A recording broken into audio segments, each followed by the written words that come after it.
La guardia había sido inusualmente tranquila para el área de pediatría en pleno invierno.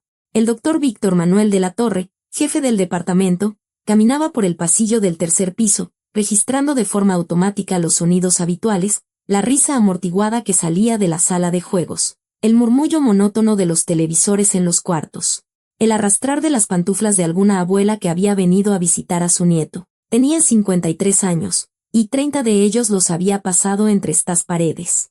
Empezó como un joven interno que le temía a cada caso complicado, despertando por las noches bañado en sudor frío por el miedo a haber pasado algo por alto. Ahora sabía que la intuición no era un don, sino la experiencia acumulada, comprimida en un sexto sentido instantáneo. Y hoy, ese sexto sentido lo obligó a detenerse frente a la habitación número 17. El niño estaba acostado en la cama junto a la ventana. 7 años.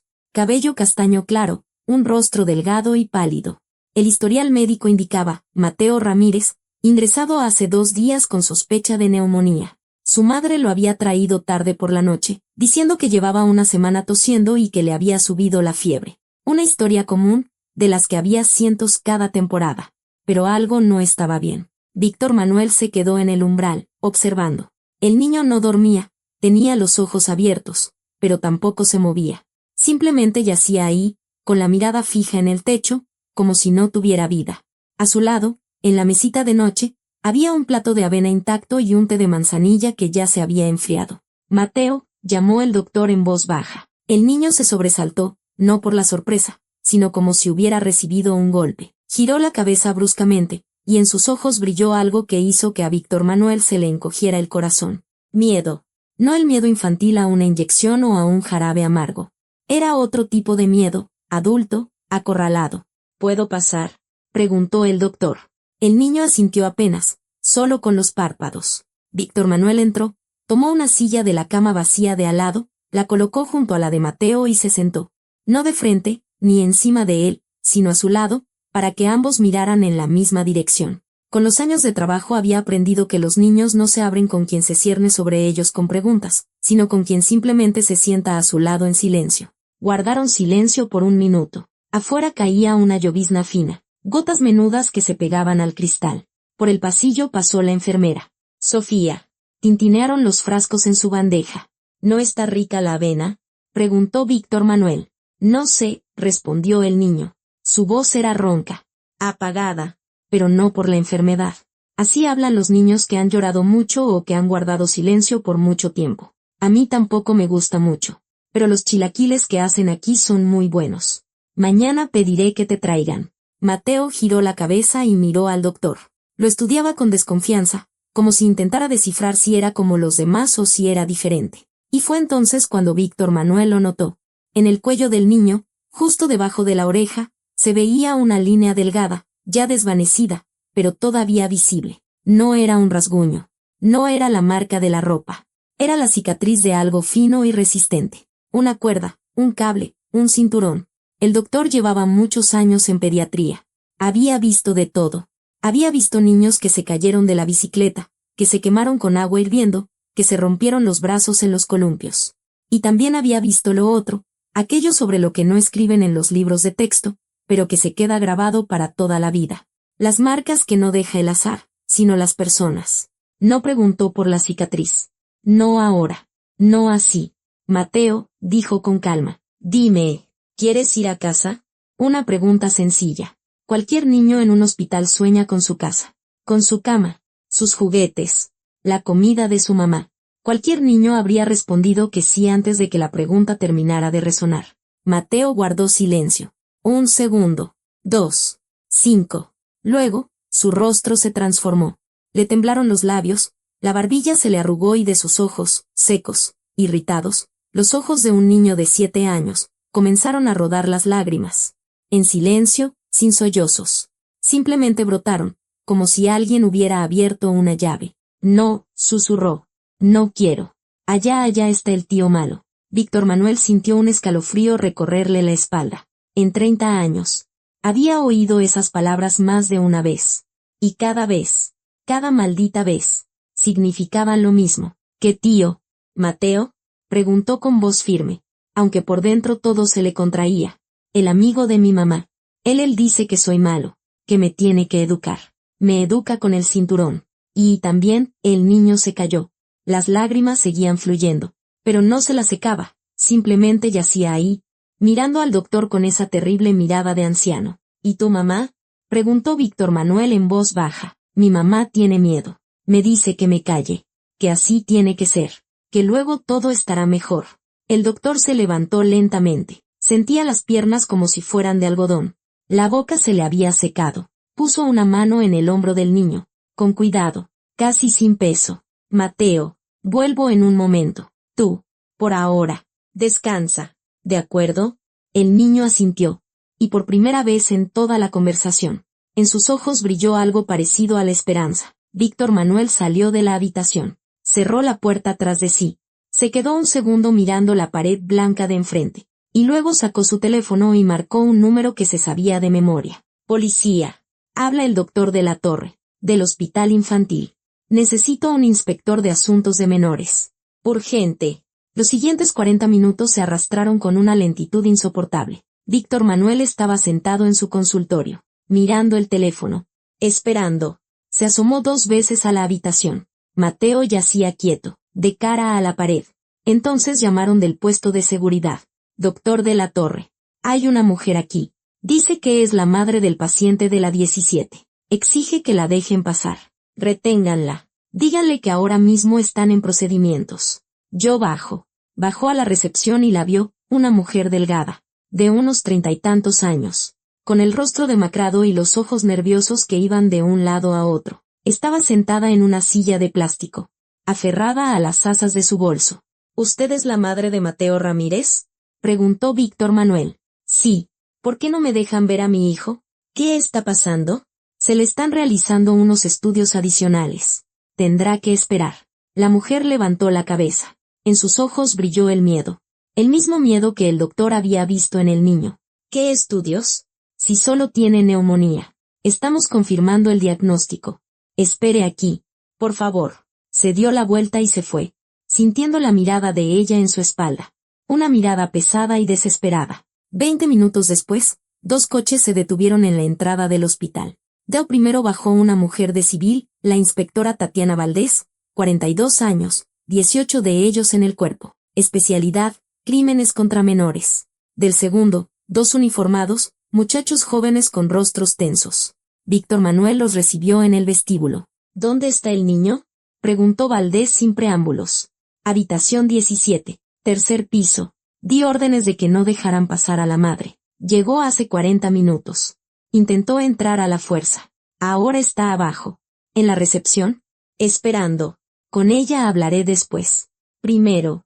El niño. Subieron. En la puerta de la habitación. Valdés se detuvo y se volvió hacia el doctor. ¿Confía en usted? Eso parece. Entonces entremos juntos. Necesito escucharlo todo desde el principio. Entraron. Mateo estaba sentado en la cama, ya no acostado, sino sentado, con las rodillas pegadas al pecho y abrazándolas con los brazos. Pequeño, indefenso, como un animalito asustado acurrucado en la esquina de una jaula. Pero cuando vio al doctor de la Torre, algo en su rostro cambió. No era una sonrisa, para eso faltaba mucho, pero era como si la piedra que le oprimía los hombros se hubiera aligerado un poco. Mateo, dijo Víctor Manuel. Ella es Tatiana. Quiere ayudarte. El niño miró a la mujer, una mirada larga, evaluadora, y luego preguntó, ¿y el tío malo no se va a enterar? Valdés se puso en cuclillas para que sus ojos estuvieran al mismo nivel. No, dijo con firmeza, no se va a enterar, te lo prometo. El niño asintió y empezó a contar. La historia que contó Mateo era aterradora en su cotidianidad. Su padre se había ido cuando él cumplió 4 años. Simplemente hizo las maletas y desapareció. Ni llamadas, ni pensión alimenticia, ni postales de cumpleaños. Su madre, Olga, se quedó sola con el niño y un departamento de alquiler que no podía pagar. Trabajó como vendedora en una tienda, luego limpiando casas, luego de mesera. Aceptaba cualquier trabajo con tal de llegar a fin de mes. Y entonces apareció él, el tío Bernardo. Mamá dijo que era bueno, decía Mateo sin levantar la vista, que nos iba a ayudar. Al principio sí era bueno. Me traía dulces. Me regaló un coche de control remoto, uno grande, rojo. ¿Y luego?, preguntó Valdés con suavidad. Luego se vino a vivir con nosotros y se volvió malo. Eso había ocurrido hacía 8 meses. Primero, los gritos a puerta cerrada. Las lágrimas de su mamá por las mañanas. Los moretones en sus brazos que ella escondía bajo mangas largas. Luego, los primeros golpes. Dijo que yo jugaba haciendo mucho ruido. Me pegó una cachetada. Mamá lloró. Le suplicó. Y él se rió. Víctor Manuel escuchaba y sentía como una oleada, no ya de ira, sino de una furia oscura y pesada, crecía en su interior, una furia que había aprendido a reprimir con los años de trabajo. No debía mostrar emociones ahora. El niño necesitaba un adulto tranquilo, no a otra persona que gritara y manoteara. Valdés hacía preguntas en voz baja, con paciencia, sin presionar. ¿Cuándo empezó? ¿Con qué frecuencia? ¿Con qué le pegaba? ¿Dónde? ¿Quién más lo sabía? Y con cada respuesta, el cuadro se volvía más claro y más espantoso. Bernardo Cienfuegos, 41 años, desempleado, viviendo a costa de Olga. Bebía, no todos los días, pero cuando lo hacía, se ponía violento. Golpeaba al niño por cualquier falta, por derramar el té, por sacar una mala calificación en la escuela, por tardarse demasiado en el baño. Una vez lo encerró en el closet toda la noche porque Mateo rompió una taza. ¿Y la marca en el cuello? Preguntó Valdés, señalando la cicatriz. Mateo, instintivamente, se llevó la mano a la marca. Eso fue la semana pasada. Me estaba ahogando con el cable del teléfono. Dijo que le había robado sus cigarros. Yo no los robé. Yo no fumo. Tengo 7 años. Un silencio denso cayó sobre la habitación. Afuera, la llovizna seguía cayendo, pero ahora a Víctor Manuel no le parecía pacífica, sino de un blanco mortecino, como las sábanas de un hospital, como las paredes de una morgue. Mateo, dijo Valdés, eres un niño muy valiente. Lo que nos has contado es muy importante. No solo te has ayudado a ti, sino, posiblemente, también a tu mamá. Mamá, sollozó el niño. Ella no tiene la culpa. Solo tiene miedo. Él dijo que la mataría si se iba y que a mí también me mataría. Dijo que tenía amigos en la policía y que no le harían nada. Valdés y de la Torre intercambiaron una mirada. Era la misma vieja historia. Los abusadores siempre decían lo mismo. Tengo contactos. Nadie te va a creer. Te encontraré. A veces era un farol. A veces no. Nosotros nos encargaremos de eso, dijo Valdés con firmeza. Ahora necesitas descansar. El doctor se quedará contigo. Se levantó y salió al pasillo. Víctor Manuel la siguió. ¿Y ahora qué? Preguntó él. Ahora hablaré con la madre. Luego, la detención de ese tal Cienfuegos.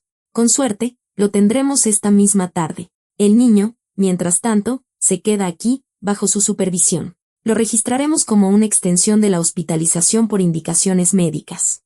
No se le puede dar de alta bajo ninguna circunstancia. Valdés bajó a la recepción. Víctor Manuel la siguió. No podía quedarse quieto, no podía volver a sus asuntos como si nada hubiera pasado. Olga Ramírez seguía sentada en la misma silla, solo que ahora no estaba simplemente nerviosa, estaba en pánico. El rostro pálido, las manos temblorosas, la mirada saltando de la puerta a la ventana y de vuelta. ¿Qué pasa con mi hijo?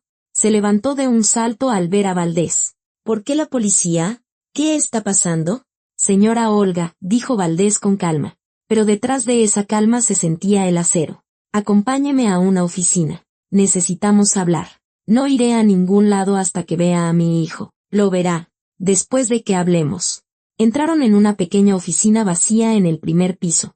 Una especie de rincón administrativo con un escritorio gastado y 2 sillas. Valdés le indicó a la mujer que se sentara y se sentó frente a ella. Víctor Manuel se quedó de pie junto a la puerta, no como un guardia, sino como un testigo.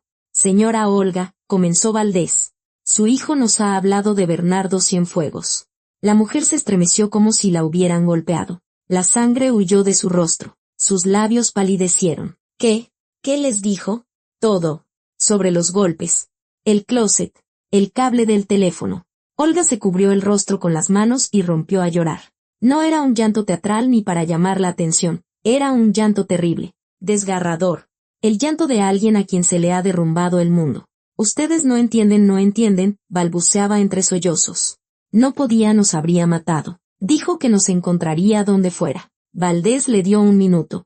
Simplemente se quedó sentada, esperando a que pasara la primera oleada de histeria. Luego le ofreció un pañuelo.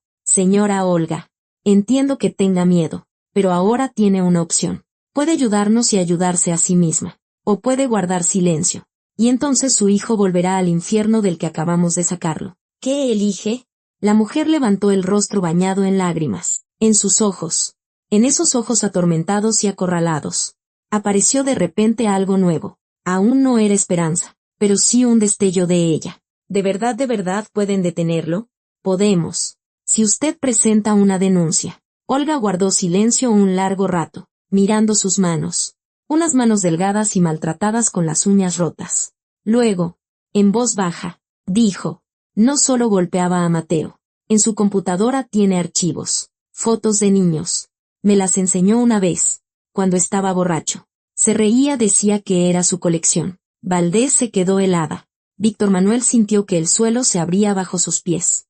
¿Estás segura?, preguntó la inspectora. Sí, había cosas horribles. Quise irme en ese mismo momento, pero me dijo que ahora yo era su cómplice, que si decía algo, a mí también me meterían a la cárcel. ¿Dónde está Cienfuegos ahora? En casa. No trabaja. Casi no sale a ningún lado. Se pasa todo el día sentado frente a la computadora. Valdés sacó su teléfono y salió al pasillo. Víctor Manuel oyó fragmentos de la conversación. Inmediatamente. Grupo de asalto. Incautación de equipo. El caso estaba adquiriendo una dimensión completamente diferente. 2 horas después, Bernardo Cienfuegos fue detenido en su casa. No opuso resistencia. Al parecer, no esperaba que nadie se atreviera a ir por él. Durante el registro, se incautaron una laptop, 2 discos duros y un montón de memorias USB. Lo que encontraron en ellos hizo palidecer incluso a los peritos forenses más experimentados. Pero eso era solo el principio, porque en los archivos de Cienfuegos no solo había fotografías. Había conversaciones. Decenas de conversaciones con otras personas. Iguales que él. Coordenadas. Puntos de encuentro. Nombres. Y entre esos nombres, uno completamente inesperado. Cuando Valdés lo vio en la pantalla, sintió que el mundo se le venía encima. Porque ese nombre lo conocía. Lo conocía muy bien. Era su antiguo compañero. El hombre con el que había trabajado codo a codo durante 5 años. El hombre en quien había confiado como en un hermano. Ignacio Serrano. Tatiana Valdés estaba sentada en su oficina, mirando la pantalla de la computadora sin verla. Ante sus ojos flotaba el nombre. Letras negras sobre un fondo blanco, grabadas a fuego en su conciencia. Como una marca de ganado. Ignacio Serrano. Se habían conocido 15 años atrás, cuando ella acababa de ser transferida a la unidad de asuntos de menores. Él era 6 años mayor, más experimentado, más seguro de sí mismo. La tomó bajo su ala, le enseñó todo, cómo hablar con los niños víctimas, cómo no quebrarse ante lo que veía cada día, cómo separar el trabajo de la vida personal. Juntos resolvieron decenas de casos, pasaron noches enteras revisando documentos, bebieron litros de café, discutieron hasta quedarse roncos sobre métodos y estrategias. Él había sido uno de los testigos en su boda. Ella estuvo en el funeral de su padre, sosteniéndole la mano mientras él lloraba. 5 años atrás. Serrano había dejado el cuerpo. Dijo que estaba cansado, agotado, que ya no podía soportar ver todo aquello. Se dedicó a la seguridad privada. Abrió una pequeña agencia. Se llamaban de vez en cuando, cada vez menos con el paso de los años. Pero el vínculo no se había roto del todo. Y ahora, su nombre aparecía en las conversaciones de un pedófilo. Valdés se frotó las sienes. Quizás era un error, una coincidencia. ¿Cuántos Ignacio Serrano podría haber? Pero no. En las conversaciones había detalles que solo él podía conocer. Menciones a su trabajo en la policía, a casos específicos, a los métodos que usaban los investigadores. Era él, su Ignacio, su mentor, su amigo. Recordó cómo él siempre insistía en realizar personalmente los primeros interrogatorios a los niños.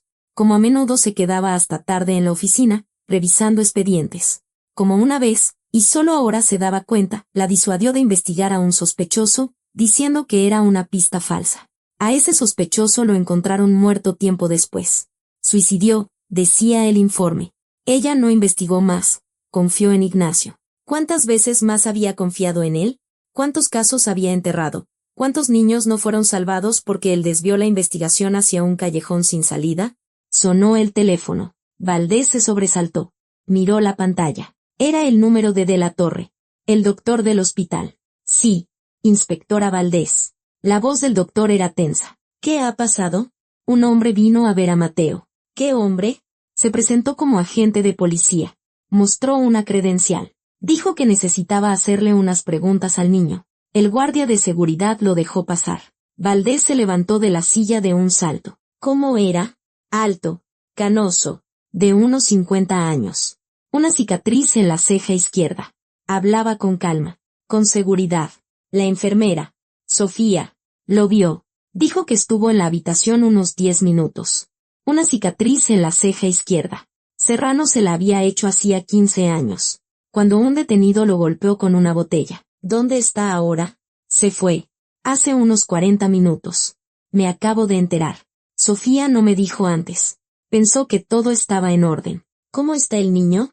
Asustado. Se ha encerrado en sí mismo.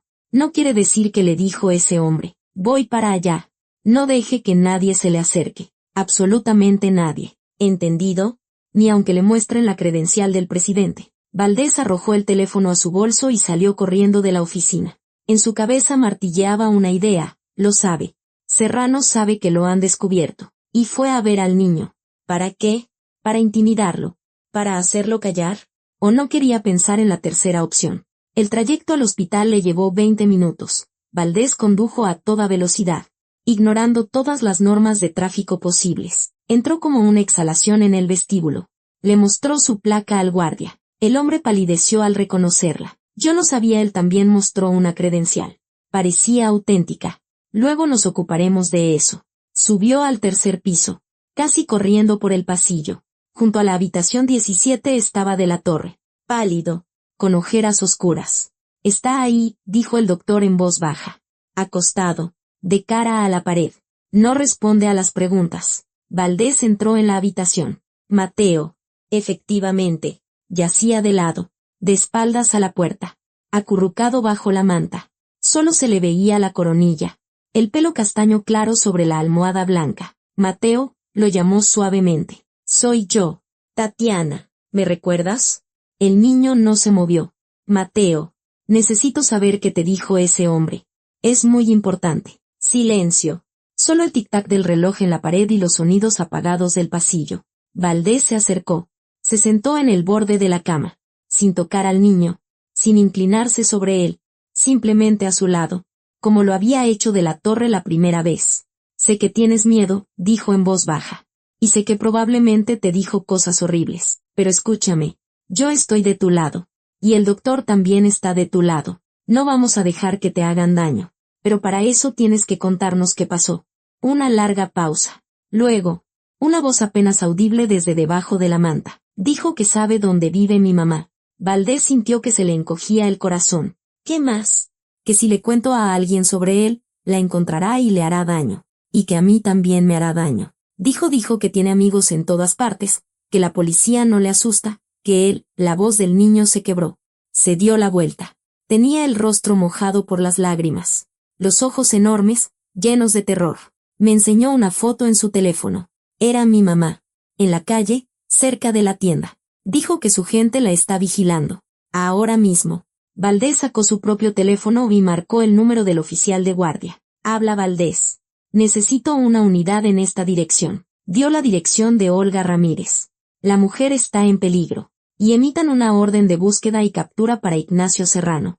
Les envío la descripción ahora mismo. Está armado y es peligroso. Se volvió hacia el niño. Mateo, tu mamá va a estar a salvo. Te lo prometo. Ahora cuéntame todo lo que te dijo ese hombre. Cada palabra. Nos ayudará a atraparlo. El niño tragó saliva, se secó la nariz con la manga del pijama del hospital y empezó a hablar. Lo que contó hizo que a Valdés se le helara la sangre. Serrano no solo había ido a asustar a un niño. Había ido a averiguar cuánto había contado Mateo y, lo que era más importante, si el niño sabía de los demás, de los que estaban en las conversaciones de Cienfuegos. De la red. Me preguntó por el tío Bernardo, dijo Mateo. Si alguien venía a visitarnos. Si había otros tíos. Le dije que no me acordaba. Entonces me agarró del brazo y me dijo que hiciera memoria. Pero de verdad no me acuerdo. El tío Bernardo nunca traía a nadie. Valdés asintió. Eso significaba que Cienfuegos había sido cuidadoso. No exponía su red ni siquiera ante la víctima. Eso complicaba el caso. Pero también daba una esperanza. Si el niño no sabía nombres. Entonces Serrano no lo interrumpió ese pensamiento. Mateo, lo has hecho muy bien. Eres muy valiente. Ahora descansa. Y yo me encargaré de tu mamá. Salió de la habitación y miró a De la Torre. Vigilancia en esta puerta las 24 horas. Nadie entra sin mi autorización personal. Lo haré. Y una cosa más, Valdés titubeó. Si algo sale mal. Si me pasa algo a mí. Todo lo que sé sobre este caso está en un archivo en la computadora de mi oficina. La contraseña es la fecha de nacimiento de mi hija. Al revés. 8 dígitos. De la Torre palideció aún más. ¿Usted cree que? No sé qué pensar. Pero sé una cosa. Esta gente no son aficionados. Y no se detendrán ante nada. Se dio la vuelta y se dirigió a las escaleras. Afuera ya estaba anocheciendo. El cielo estaba encapotado y frío. En algún lugar de esa ciudad se escondía el hombre al que había considerado un amigo. Un hombre que había traicionado todo en lo que ella creía. Y estaba decidida a encontrarlo. A Olga Ramírez la encontraron en un parque cerca de una vieja torre de agua. Estaba sentada en una banca húmeda, mirando al vacío. Cuando los agentes se acercaron, ni siquiera giró la cabeza, como si ya todo le diera igual. Señora Olga, Valdés fue la primera en acercarse. Tiene que venir con nosotros. Está en peligro. La mujer levantó lentamente la mirada. Tenía los ojos secos, irritados. Había llorado todo lo que podía llorar. ¿Qué más da? Dijo en voz baja. Ya no importa nada. Sí importa. Su hijo está vivo y le está esperando. Pero para que ambos estén a salvo, tenemos que actuar rápido. Al mencionar a su hijo, algo se movió en el rostro de Olga. Se levantó, insegura, tambaleándose, y se dejó llevar hasta el coche. En la comisaría, la instalaron en una habitación segura, una pequeña oficina con un sofá, un dispensador de agua y una ventana con barrotes. No era una celda, pero tampoco era la libertad. Un guardia en la puerta, prohibición de llamadas y salidas. Es por su propia protección, le explicó Valdés. La gente relacionada con Cienfuegos sabe quién es usted y ya han demostrado que la están vigilando. Olga asintió. No tenía fuerzas para oponerse. Las siguientes horas, Valdés las pasó en el centro de operaciones que habían improvisado en una gran sala de conferencias. En la pared había fotos, diagramas de conexiones, impresiones de conversaciones. En el centro, el rostro de Serrano, tranquilo, seguro, con una leve sonrisa. La foto había sido tomada en alguna fiesta de la empresa hacía 3 años. La propia Tatiana se la había hecho. ¿Qué tenemos?, preguntó, recorriendo con la mirada a los presentes. Un joven agente llamado Genio, de unos 25 años, pelirrojo y con pecas, se levantó de su asiento. Serrano se ha esfumado. El departamento está vacío. El coche en el estacionamiento. El teléfono apagado. Hemos revisado todas las direcciones conocidas y nada. O tiene un escondite que no conocemos. O alguien lo está ocultando. ¿Ocultando? ¿Alguien de los nuestros? Daniel vaciló. Estamos investigando. Pero es un asunto delicado. Si de verdad estaba involucrado en esta red. Entonces podría tener cómplices dentro del cuerpo, terminó Valdés. Lo sé. Por eso el círculo de informados es mínimo. Solo los que estamos en esta sala. Ninguna información sale de aquí. ¿Entendido? Todos asintieron. ¿Qué hay de las conversaciones de Cienfuegos? Habló una mujer de unos 30 y tantos. Lidia, la perito forense. Pelo corto y oscuro. Gafas de montura fina. Una mirada penetrante. Hemos descifrado la mayor parte. Hay unos 20 participantes activos. Usan apodos. Pero por indicios indirectos hemos logrado identificar a 7 de ellos. Serrano es uno. Su apodo en los chats era, el mentor. El mentor. Valdés sonrió amargamente para sus adentros. A él le encantaba esa palabra. Solía decirle, algún día seré tu mentor. Te lo enseñaré todo. ¿Quiénes son los otros 6? Lidia proyectó una lista en la pantalla. 2 empresarios. Uno es dueño de una cadena de centros de entretenimiento infantil. El otro, un tutor particular que trabaja con niños de primaria. El tercero, un exentrenador de un club deportivo, despedido hace 2 años por faltas a la ética. El cuarto, un fotógrafo especializado en fiestas infantiles. El quinto, el conductor de un autobús escolar. Y el sexto, hizo una pausa. El sexto es un empleado en activo de una casa hogar. Un cuidador. En la sala se hizo un silencio pesado. Opresivo. Como una losa de plomo. ¿Cuántos niños?, preguntó Valdés con voz ronca. según cálculos preliminares. No menos de 50 en los últimos 3 años. Y esos son solo los que se mencionan en las conversaciones. La cifra real podría ser mucho mayor. 50 niños. 50 vidas rotas. Y ella había trabajado codo a codo con uno de los que lo hicieron. Aprendió de él. Confió en él. Inicien las detenciones, dijo Valdés. A los 6. Simultáneamente. Para que no tengan tiempo de avisarse entre ellos. La coordinación la llevo yo personalmente. ¿Y Serrano? Preguntó Daniel. A Serrano lo encontraré yo misma. Sabía que no era lo correcto, que involucrarse personalmente en un caso donde estaba implicado un antiguo amigo era una violación de todos los protocolos. Pero también sabía algo que los demás no, donde podría estar escondido Serrano. Hacía 15 años, en los primeros meses de trabajo juntos, Ignacio le había hablado de pasada de una vieja cabaña de su abuelo. Una casita en el bosque, a unos 40 kilómetros de la ciudad.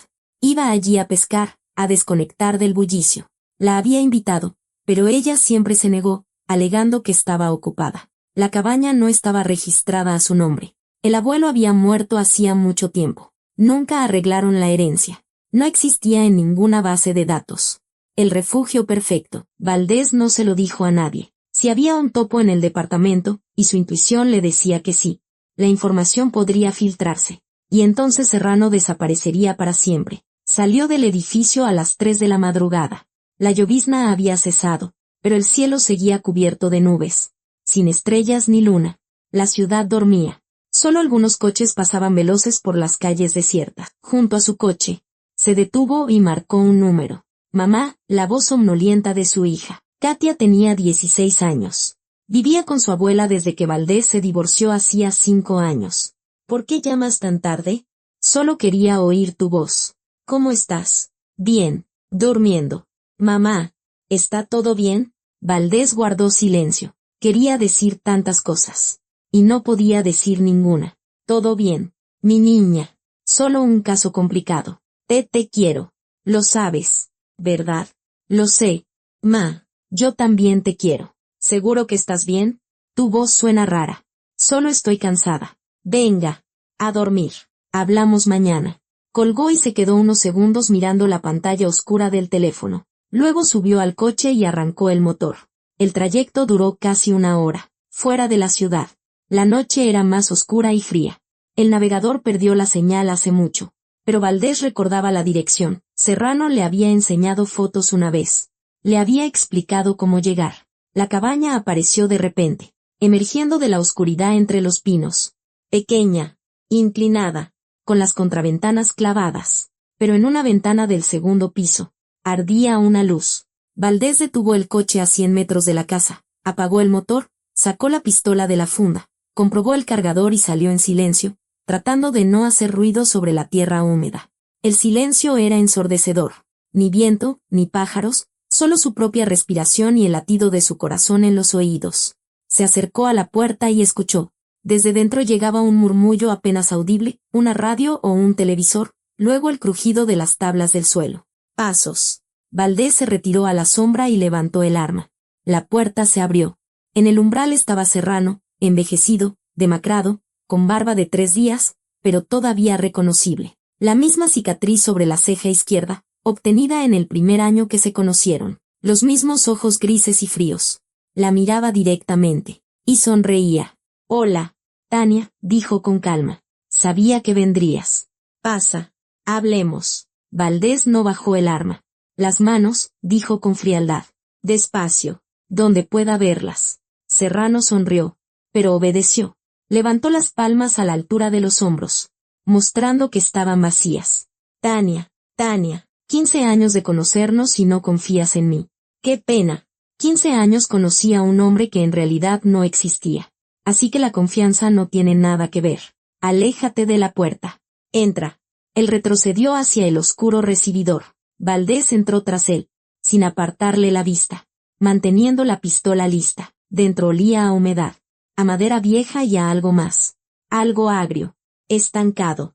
Olía a abandono. Pasaron a una pequeña habitación, abarrotada de muebles viejos. Un sofá hundido, una mesa con restos de comida, una lámpara de queroseno en el alféizar. En una esquina, una estufa de leña de la que emanaba un calor débil. Sobre la mesa, una laptop con la tapa abierta. Siéntate. Valdés señaló una silla. Las manos sobre la mesa. Serrano se sentó. Puso las manos frente a él.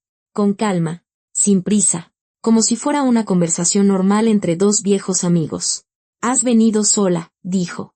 No era una pregunta. Era una afirmación. Sin el grupo de asalto. Sin refuerzos. ¿Por qué? Porque no sé en quién del departamento se puede confiar. Gracias a ti. Gracias a mí. Enarcó una ceja. Yo solo soy uno de tantos. Tania. Una gota en el océano. Una gota en el océano que durante 10 años se escondió detrás de una placa. ¿Cuántos casos enterraste, Ignacio? ¿A cuántos niños no se ayudó porque desviaste la investigación? Serrano guardó silencio. La miraba no con desafío, ni con miedo, sino con algo parecido al cansancio. No lo entiendes, dijo finalmente. Nunca lo entenderás. ¿Qué se supone que debo entender? ¿Que se puede abusar de niños y considerarse una víctima de las circunstancias? Yo nunca he abusado de nadie. No, tú solo mirabas. Distribuías. Protegías a los que lo hacían. Eso es mucho mejor. Él desvió la mirada. Por primera vez en toda la conversación. La desvió. ¿Cuándo empezó? Preguntó Valdés. Su voz era firme, pero por dentro todo era un caos. ¿Cuándo te convertiste en esto? Una larga pausa. Afuera. El viento empezó a soplar, levantando un aire helado. Hace mucho, dijo Serrano en voz baja. Mucho antes de que nos conociéramos.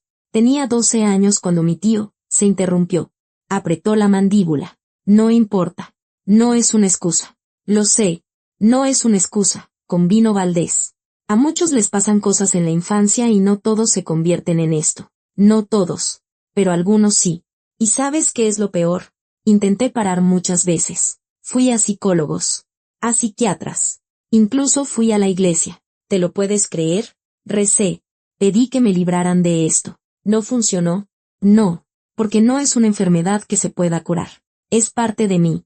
Como el color de mis ojos o mi tipo de sangre. Yo no elegí esto. Valdés sintió que una náusea le subía por la garganta. No por sus palabras, sino por la calma con la que las pronunciaba. Como si explicara la receta de un platillo o la ruta a la tienda más cercana. Fuiste a ver a Mateo al hospital, dijo ella. ¿Para qué? Quería saber qué sabía. Y advertirte. ¿Advertirme de qué? Serrano la miró a los ojos. De que la red no son 20 personas, Tania. Son cientos en todo el país. Y algunos de ellos ocupan cargos que ni te imaginas.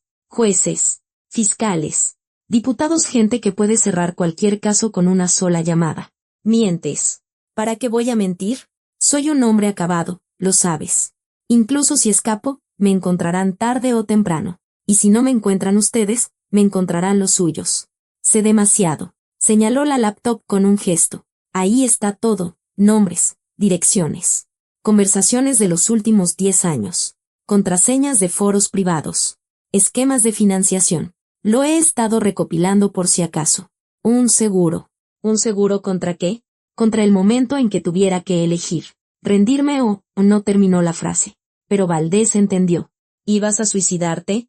Consideré esa opción. Pero luego decidí que era demasiado fácil. Demasiado limpio. Merezco algo peor. Se levantó lentamente, sin hacer movimientos bruscos.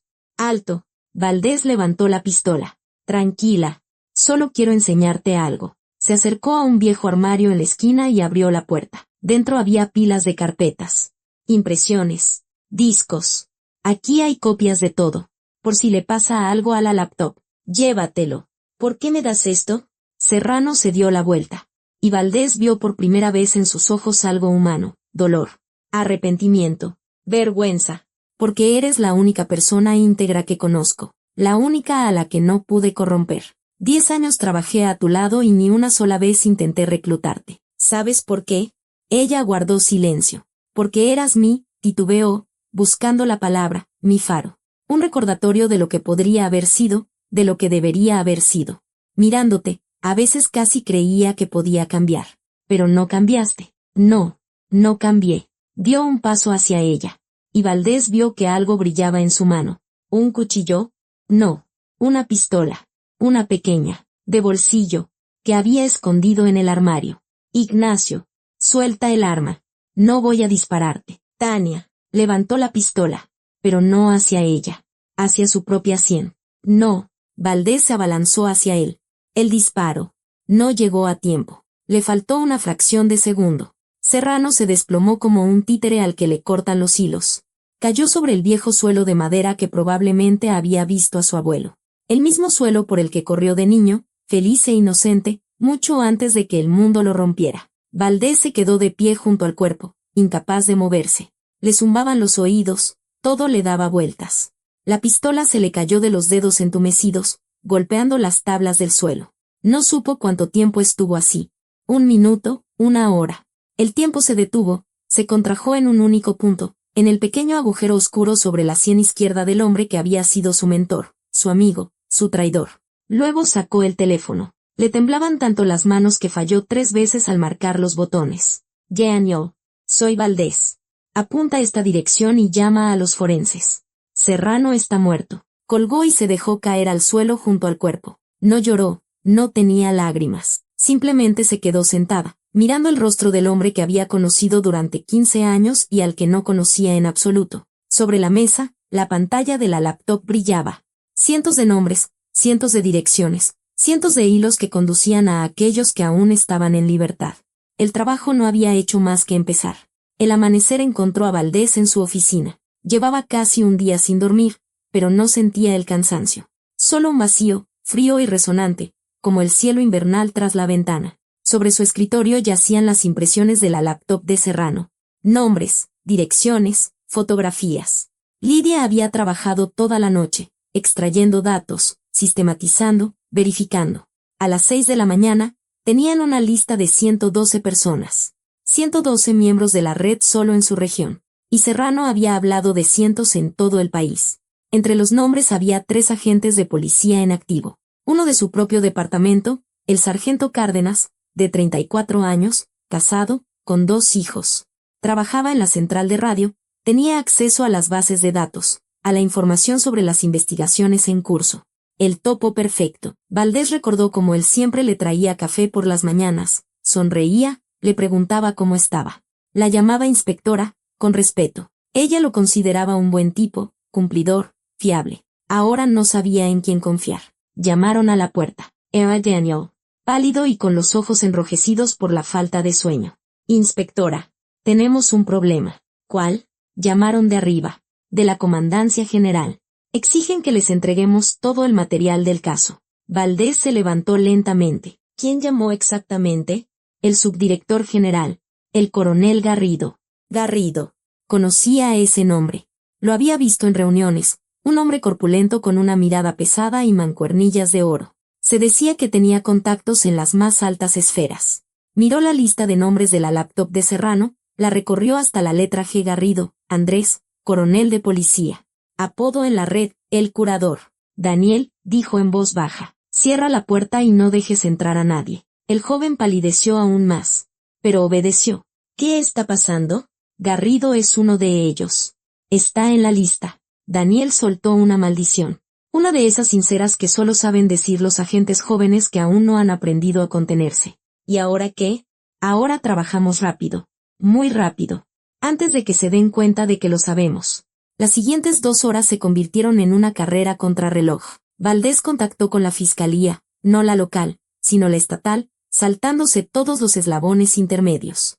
Encontró a alguien en quien podía confiar, un viejo conocido de la Facultad de Derecho que ahora trabajaba en la Unidad de Delitos Especiales. Salvador, dijo por teléfono, necesito tu ayuda. Y esto no es una conversación para tener por teléfono. Se reunieron en un café en las afueras de la ciudad. Un lugar pequeño y semivacío, sin cámaras y donde nadie los conocía. Valdés puso sobre la mesa una memoria USB con una copia de todos los datos. ¿Qué es esto?, preguntó el licenciado Salvador Mendoza, un hombre delgado con sienes canosas y ojos atentos. Pruebas, una red de pedófilos. Más de 100 personas, incluyendo policías, funcionarios, posiblemente jueces. Necesito que esto llegue a quienes puedan llevarlo hasta el final. Sin filtraciones. Mendoza miró la memoria un largo rato. Luego la miró a ella. ¿Entiendes en lo que te estás metiendo? Lo entiendo. Te van a destruir. Tu carrera. Tu reputación. Quizás tu vida. Tengo una hija. Salvador. 16 años. Cada vez que la miro, pienso, ¿y si le hubiera pasado a ella? ¿Si algún desgraciado? No terminó. Tragó el nudo que tenía en la garganta. No puedo parar. Aunque quisiera, no podría. Mendoza asintió. Tomó la memoria y la guardó en el bolsillo interior de su saco. Conozco gente en la capital. Gente de confianza. Llevará tiempo, pero haré lo que pueda. Gracias. Volvió al departamento al mediodía. En la entrada había un coche negro con los cristales tintados. Valdés reconoció las placas del transporte oficial de la comandancia. Garrido había venido en persona. La esperaba en la oficina del jefe, repantigado en el sillón, como si fuera el dueño, corpulento, satisfecho de sí mismo, con un brillo grasiento en los ojos. Inspectora Valdés, dijo sin levantarse. Por fin. La estábamos esperando. ¿A qué debo el honor? Coronel, el material del caso Cienfuegos. Me han informado de que está llevando la investigación con métodos un tanto irregulares, sin consultar a sus superiores. Eso es inaceptable. Actué dentro de mis competencias. Sus competencias, sonrió con desdén, terminan donde empiezan los intereses de la comandancia. Entrégueme todo el material, la laptop, los discos, las actas de los interrogatorios. Todo. Valdés lo miró y se preguntó si él sabía que ella había visto su nombre en la lista, o si simplemente estaba tomando precauciones, cubriendo la red por si acaso. El material ya ha sido entregado a la Fiscalía Estatal, dijo con voz firme, por un canal especial para garantizar su seguridad. El rostro de Garrido cambió. La máscara de complacencia se desvaneció, revelando algo depredador y peligroso. ¿Qué ha hecho? Lo que tenía que hacer. Coronel. Se levantó bruscamente, pesado, y dio un paso hacia ella. Usted no entiende con quién se ha metido. Esto no es un simple caso sobre un pervertido. Esto es, se interrumpió, dándose cuenta de que había dicho demasiado. ¿Esto es qué? Valdés no retrocedió. ¿Una red? ¿Una organización? ¿Una estructura con conexiones en lo más alto? Lo sé, Andrés. Lo sé todo, incluido su apodo, el curador. Silencio. Largo. Tenso. Garrido se puso rojo, luego pálido, y luego rojo otra vez. Usted ha cometido un gran error, siseó. Muy grande, posiblemente. Pero eso ya no importa. Los datos se han ido. No se pueden recuperar. ¿Y si algo me pasa a mí? A mi hija. A alguien de mi equipo. Eso solo acelerará el proceso. Todo está documentado. Todo está asegurado. Era un farol. En parte, pero Garrido no podía saber hasta qué punto. La miró fijamente durante un largo rato, luego se dio la vuelta y salió, dando un portazo tan fuerte que los cristales temblaron. Valdés soltó el aire. Le temblaban las manos. Acababa de darse cuenta. Sacó el teléfono y marcó un número. Mamá, soy yo. Coge a Katia y vete a casa de tía Lupe. Ahora mismo. No, no puedo explicártelo. Solo hazlo. Por favor. Colgó y miró por la ventana la ciudad gris y fría. El juego había comenzado de verdad. En ese momento sonó el teléfono de su escritorio. Valdés contestó. Inspectora Valdés, era la voz de la Torre, el médico del hospital. Tensa, quebrada. Venga de inmediato. Es Mateo. Algo ha pasado. Valdés condujo a toda velocidad por las calles congestionadas, sin prestar atención a los semáforos. En su cabeza martilleaba una sola frase. Que no sea eso, por favor. Entró como un torbellino en el hospital, subió corriendo las escaleras hasta el tercer piso. Junto a la habitación 17 había un corrillo de gente, enfermeras, un guardia de seguridad, un hombre de civil. Y de la Torre, pálido como el papel, con las manos temblorosas. ¿Qué? Exhaló ella. ¿Qué le ha pasado? Está vivo. De la Torre levantó una mano para detenerla. Vivo. Pero, la llevó a un lado y bajó la voz. Hace una hora vino una mujer, se presentó como trabajadora social, mostró documentos. El guardia los revisó, todo parecía en orden, la dejó pasar. Estuvo en la habitación unos 15 minutos. Y cuando salió Mateo estaba inconsciente. Le inyectó algo.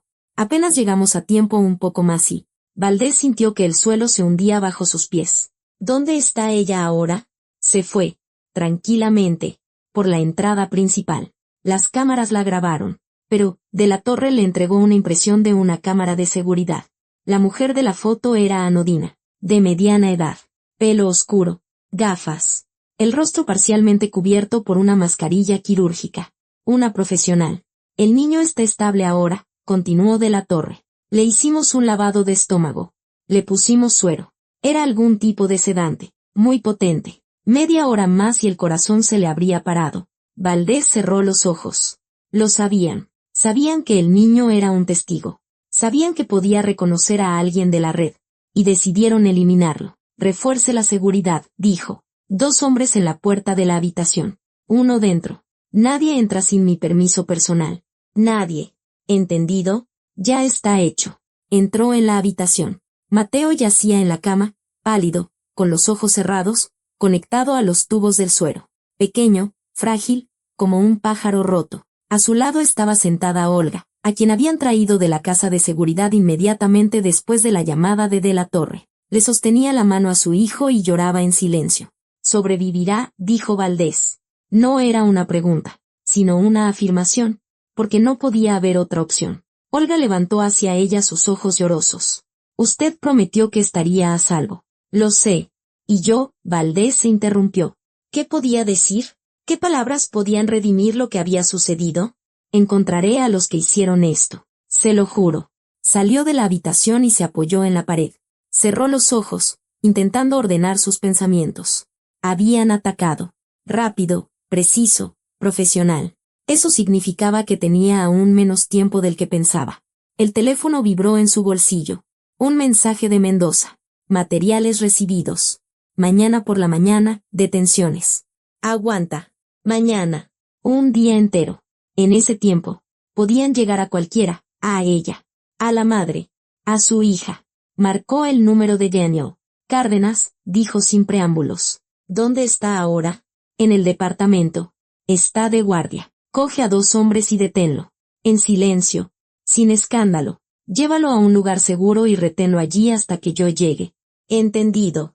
La siguiente llamada fue a su madre. ¿Ya salieron? Sí. Vamos en camino. Tania, ¿qué está pasando? Katia está hecha un manojo de nervios. No para de llorar. Mamá, escúchame con atención. Cuando lleguen a casa de tía Lupe, no salgan para nada. No apaguen los teléfonos. Pero no contesten a números desconocidos. Iré en cuanto pueda. En un día, máximo 2. Me estás asustando.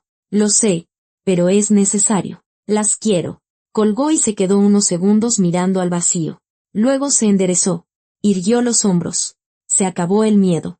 Se acabó la defensa. Era hora de atacar. Al anochecer, Cárdenas estaba sentado en el sótano de una bodega abandonada en las afueras de la ciudad.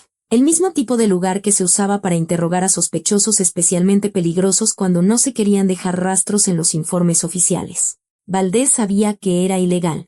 Sabía que se arriesgaba a perder su carrera, su libertad, todo. Pero no tenía otra opción. «Háblame de la red», dijo, de pie frente al sargento atado. «Todo lo que sepas». Cárdenas le escupió a los pies. «Vete al diablo. ¿Tu esposa sabe a qué te dedicas? ¿Y tus hijos? ¿Cuántos años tiene el niño?» 8. La niña. 6. ¿Cómo crees que se sentirán cuando sepan que su papá es un pedófilo? Él se sacudió como si lo hubieran golpeado. Yo solo pasaba información. Nada más. ¿Información sobre qué? Sobre las investigaciones. Sobre a quien estaban vigilando. Para que la gente tuviera tiempo de prepararse. ¿Qué gente? No sé nombres. Te lo juro. Me pagaban con criptomonedas. Las órdenes llegaban en mensajes cifrados. Nunca vi a nadie en persona. ¿Y la mujer que fue a ver al niño hoy? ¿Quién la envió? Cárdenas negó con la cabeza. No lo sé. Eso no pasó por mí. Te lo juro. No lo sé. Valdés lo miraba. A ese rostro sudoroso y desfigurado por el miedo. Y solo sentía asco. Ni siquiera odio. Solo un asco infinito y nauseabundo. Vas a declarar, dijo. Contarás todo lo que sabes. Cada detalle. Cada contacto. Cada transacción. Y a cambio, intentaré que tu familia no se entere de los detalles. Él asintió. Se rompió rápido. Patéticamente. Como todos los cobardes. Las siguientes 24 horas se fundieron en una pesadilla interminable. Las detenciones comenzaron al amanecer, simultáneamente en toda la región. Los grupos de asalto irrumpieron en apartamentos, oficinas, casas de campo. Sacaron a la gente de sus camas, de sus escritorios, de sus coches. Garrido intentó huir. Lo atraparon a la salida de la ciudad, en un coche con placas falsas y una maleta llena de efectivo. El dueño de los centros de entretenimiento infantil se pegó un tiro cuando oyó que golpeaban su puerta. El cuidador de la casa hogar se rindió sin oponer resistencia, llorando y pidiendo perdón, como si eso pudiera cambiar algo. Al final del segundo día, habían sido detenidas 73 personas. Otras 39 estaban en búsqueda y captura. El caso fue transferido a las autoridades federales. Era demasiado grande, demasiado mediático para los cuerpos locales. Valdés estaba sentada en su oficina, mirando la pared cubierta con las fotos de los detenidos. 73 rostros. 73 destinos rotos. No, no era así. 73 criminales que rompían los destinos de otros. Destinos de niños. Llamaron a la puerta. Era de la Torre. Mateo ha recuperado la conciencia, dijo desde el umbral. Quiere verla. Llegó al hospital una hora después. El niño estaba sentado en la cama, pálido y delgado, pero vivo. A su lado, Olga no se apartaba de él ni un centímetro. Hola, dijo Valdés, sentándose en el borde de la cama. ¿Cómo estás? Bien, respondió Mateo en voz baja. El doctor dice que pronto me darán de alta. Qué bueno. El niño guardó silencio un momento, y luego la miró con seriedad, como un adulto. ¿Atraparon a los tíos malos? Sí, atrapamos a muchos. Y atraparemos a los demás. ¿Y el tío que vino a verme? ¿El de la cicatriz? Él también. Valdés tragó saliva. Él ya no está. No volverá a hacerte daño. Nunca. Mateo asintió y, de repente, por primera vez en todo este tiempo, sonrió. Una sonrisa débil, apenas perceptible, pero una sonrisa al fin. Gracias, dijo. Usted es una tía buena. Valdés sintió que las lágrimas, las primeras en todos estos días, le subían a los ojos. Se levantó y se acercó a la ventana para que el niño no le viera el rostro. Afuera brillaba el sol, un sol invernal y luminoso que se reflejaba en el asfalto mojado. La ciudad vivía su vida normal, coches, peatones, niños corriendo hacia los juegos en el parque. En algún lugar de esa ciudad, de ese país, de este mundo, todavía había quienes hacían daño a los niños. Lo sabía y lo sabría. No podía salvarlos a todos, no podía detener todo el mal, pero podía luchar. Día tras día, caso tras caso. Un niño de pelo castaño claro y ojos de anciano había sido salvado, uno entre miles. Pero para él, era toda su vida. Valdés se secó los ojos y se volvió hacia Olga. Les proporcionaremos protección, dijo. Nuevos documentos. Una vivienda en otro estado. Ayuda con el trabajo. Llevará tiempo, pero saldrán adelante. Olga asintió. En sus ojos, atormentados y agotados de tanto llorar, apareció algo nuevo. Esperanza. Gracias, susurró. Por todo. Valdés salió de la habitación. En el pasillo estaba de la Torre, el mismo médico que notó la marca en el cuello del niño, que hizo una simple pregunta y desencadenó una avalancha. Doctor, dijo ella, ¿puedo robarle un minuto? Por supuesto. Quería decirle si no fuera por usted. Si no se hubiera detenido entonces. Si no se hubiera sentado a su lado. Si no hubiera preguntado. Solo hacía mi trabajo, la interrumpió él. No. Hizo más. Mucho más. Se quedaron en silencio en el pasillo del hospital. El médico veterano y la inspectora agotada. Dos personas que el destino había unido durante unos días y que, probablemente, nunca más volverían a verse. ¿Sabe? Dijo de la Torre de repente. Llevo 30 años trabajando con niños. Y cada vez que veo algo así, pienso, quizás ya es suficiente. Quizás es hora de dejarlo, de dedicarme a otra cosa. ¿Y qué lo detiene? Él asintió hacia la puerta de la habitación. Eso, la sonrisa de un niño que ha entendido que, por fin, alguien lo ha escuchado. Por eso vale la pena seguir. Valdés le estrechó la mano en silencio y se dirigió a la salida. Afuera le esperaba un coche. Por delante le quedaban interrogatorios, informes, juicios, meses, quizás años de trabajo. Pero eso sería después. Ahora solo quería una cosa, ver a su hija, abrazarla, decirle que todo iba a estar bien y, por primera vez en mucho tiempo, creérselo ella misma.